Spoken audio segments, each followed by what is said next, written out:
Chers compatriotes, je vous demande de bien voir sur les Américains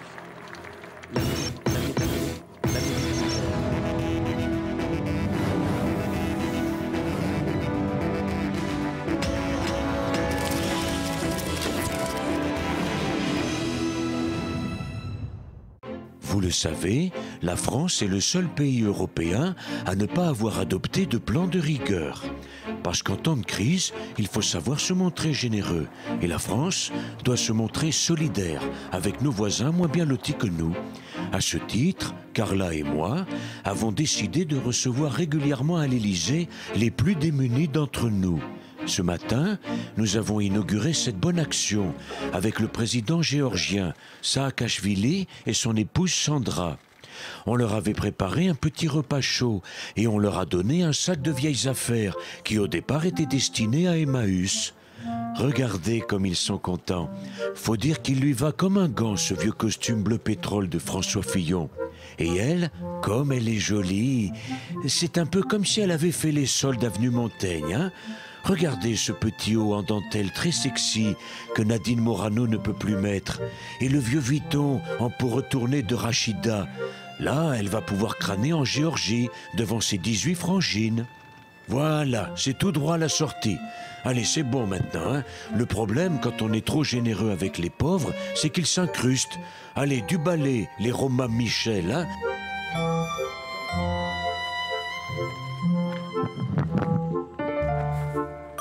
Bonjour, vous avez vu comme je suis beau gosse avec le costard de Fillon?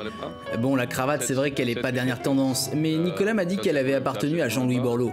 On peut pas tout avoir. Aujourd'hui, au moins, j'ai un costume. Hier encore, je marchais pieds nus dans les rues de Tbilissi. Et puis, ma femme et moi, on a eu le droit à un repas chaud, alors vraiment, je peux pas me plaindre.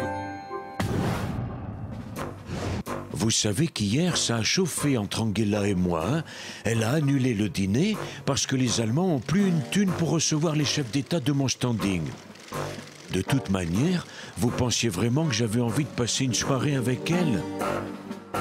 Oui, c'est vrai, j'ai été obligée d'annuler ce dîner. Nicolas Sarkozy n'a toujours pas compris qu'on est tous à la dèche en Europe et que l'euro se casse la gueule. On peut plus suivre. La preuve, je suis contrainte de couper les allocations chômage, de baisser les salaires des fonctionnaires. Mais le plus grave et certainement le plus dur pour tous les Allemands, c'est que vous allez être obligés de rouler en voiture française. Désolé. Je sais que vous avez été doublement choqué hier soir par l'interview de Mahmoud Ahmadinejad par Laurence Ferrari. D'abord par les propos de Mahmoud. Un tout petit mot donc de Clotilde Reiss, la jeune Française que vous avez libérée il y a quelques semaines. 2 jours après, la France a libéré Ali Vakiliran, l'assassin de Chapour Bakhtiar. Est-ce qu'il y a eu un marché? Est-ce qu'il y a eu un échange de prisonniers entre les deux pays, monsieur Ahmadinejad? Non, bien sûr que non, il n'y a pas eu de marché, vous savez que je suis fan de football. Et donc de Ribéry que j'adore. Et comme lui avec Zaya, Clotilde Reiss, c'était mon cadeau d'anniversaire. Je tiens à remercier la France, et spécialement Bernard Kouchner.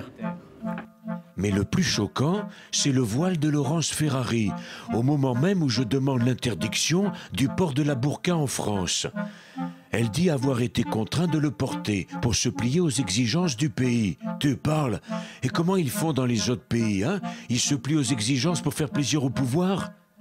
Je suis une journaliste politique très respectée dans mon pays. Je comprends donc que Laurence Ferrari ait été obligée de porter un voile pour respecter les coutumes de l'Iran. Moi, par exemple, je prépare une interview de Berlusconi et ce bikini, on m'a contraint à le porter. J'ai dû me plier aux exigences du président italien.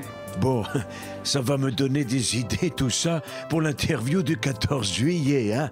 Allez, bon courage, hein? Et à demain.